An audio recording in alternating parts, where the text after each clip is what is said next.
You're making your way through Baldur's Gate 1, Siege, 2, and Throne. Some of the fights are very epic, challenging, and there are points, without giving away any spoilers, where you're a little bit overwhelmed, overrun, or outclassed. Let's talk about getting the numbers up. This is a core tactica. This is a core strategy to helping you navigate some of the more populated challenges or going up against specific encounters and monsters that are very, very powerful, buying you more time to hit heavy with the characters in your party. Now, if I take a step back from the awesome storyline, this is the Advanced Dungeons & Dragons 2nd edition rule set from the dawn of time. And if you're familiar with that rule set, we're going to kind of zoom in and look at some specific tactica.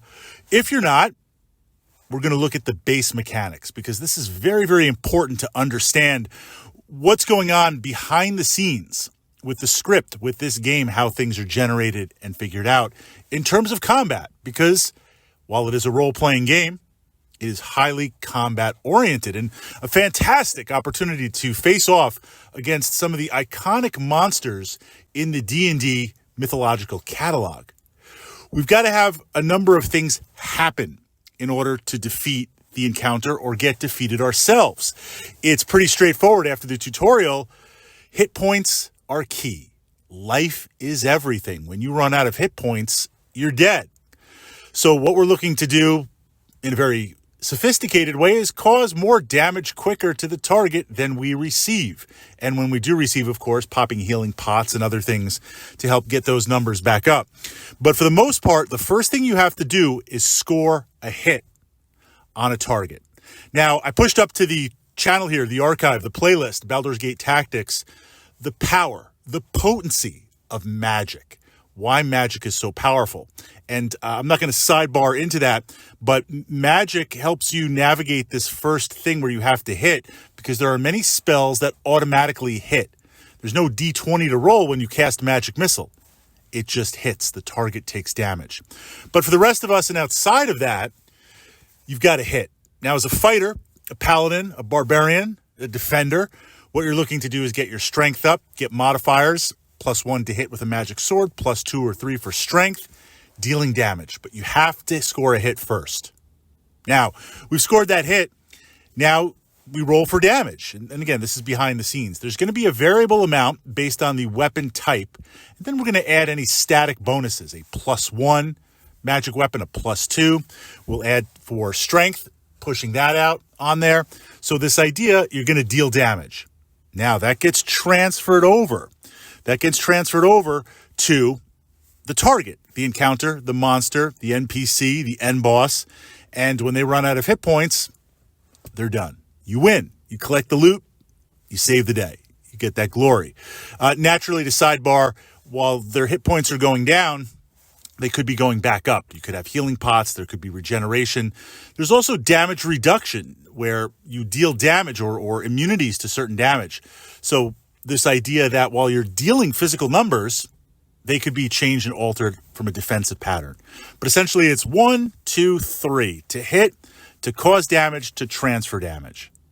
Now, jumping back to getting your numbers up, the primary damage dealers in the party are going to be, and we're talking about a standard run. One of the things that I also pushed up to the archive here, different ways to explore Baldur's Gate. You make it through the main quest 2 or 3 times. You do some side quests. You're like, I don't know why these guys are playing this game for 20 plus years, right? What's going on? Even when you know the story and you appreciate it, the different character classes, the different navigations, the different things that you can do, you can play a hardcore run. If you die, you start over. Don't play wild mage. Or likewise, you could just play solo, just you as the primary character, dumping all of the treasure, the gold, the experience, leveling up very, very quickly. You could go with a minimal party, but we're assuming canon, you've got the full party kitted out. What that combination is, you'll figure that out. You'll explore that.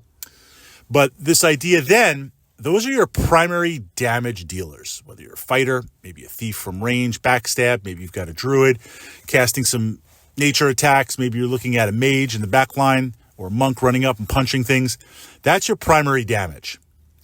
When the monsters, the encounters attack you, you're going to be taking damage. They're going to be hitting you. So what we need to do is pump up the numbers, get a couple of other NPCs, summons, clickies on our side. So two things are going to happen. With the AI, you can throw those to fight. So imagine, let's keep it simplified. There's two hobgoblins, and you're moving forward to take care of both of them. They're both going to be attacking you. But now, if I can summon a skeleton, or say a spider through a clicky, I can send that skeleton up to attack that one hobgoblin, hopefully cause some damage, and they can have their battle, hopefully not get killed. But now I've preoccupied, I've locked that in. That allows me then, my character, to move up, primary tune, and engage, take that out, 1-to-1. It allows me to gang things up, or if it's one target, to gang up.